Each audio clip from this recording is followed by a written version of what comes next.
Salut! Alors, aujourd'hui, j'ai repris mon vélo parce que je vous amène au parc écologique Itzadia à Anglet, qui se situe à 20 km d'ici. En effet, ce qui m'intéresse, c'est bien l'aspect écologique du parc, mais ce qui m'intéresse aussi, c'est son histoire récente.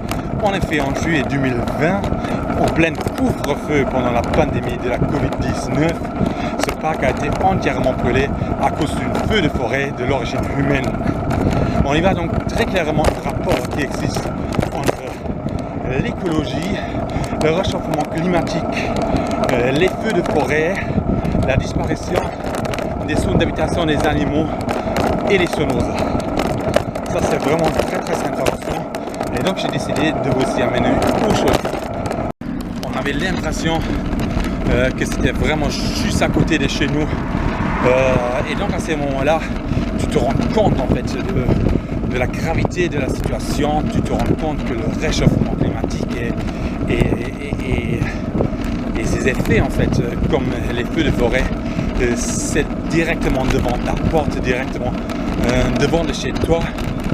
Et pour tout vous dire, c'est à ce moment-là où moi j'ai commencé à ramasser en fait les bouteilles dans la forêt, parce que je me suis dit une telle feu de forêt peut donc se déclencher aussi chez moi et je n'avais pas envie de ça.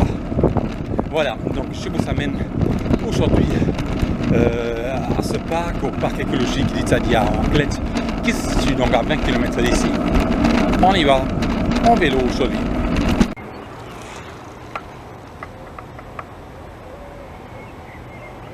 Pour se rendre à Anglet ou à Biarritz, il faut sortir de ma forêt et forcément on va dans la ville, et ici on est donc obligé de traverser l'industrie en fait. Il y a l'église derrière, donc voilà, c'est un petit quartier sympathique, on va dire, petit quartier ouvrier juste derrière l'industrie en fait.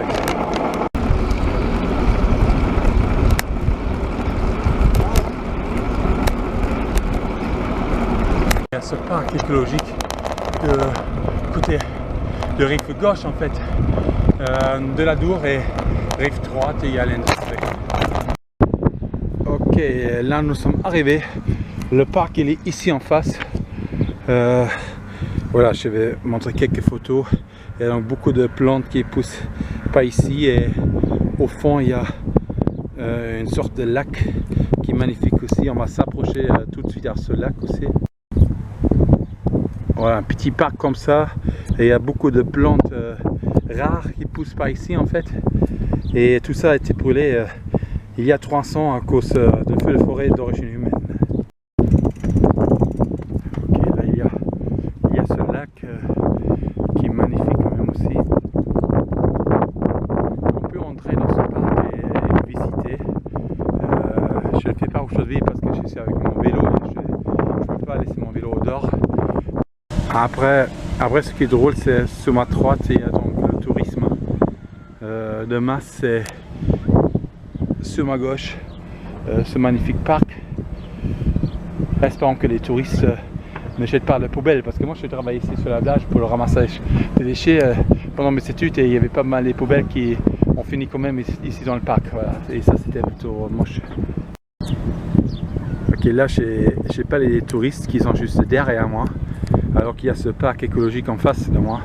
Mais ce qui mange aussi, c'est bien sûr l'industrie qui est derrière. Donc voilà, un parc écologique ici, l'industrie derrière, ça fait quand même bizarre.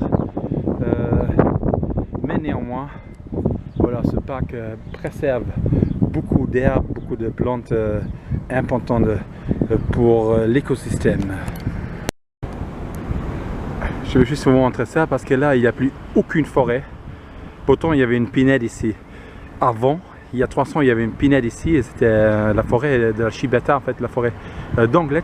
Et en fait, c'est pas uniquement le parc écologique qui a brûlé, mais c'est toute la forêt qui a brûlé avec ce feu de forêt. Toute cette forêt a brûlé, a disparu. Toute cette forêt a disparu à cause de cette feu de forêt qui avait lieu ici il y a 300. Donc voilà, il n'y a plus rien aujourd'hui. Le parc il est revenu, mais la forêt n'est pas revenu. Donc il n'y a plus de forêt ici. La forêt a disparu.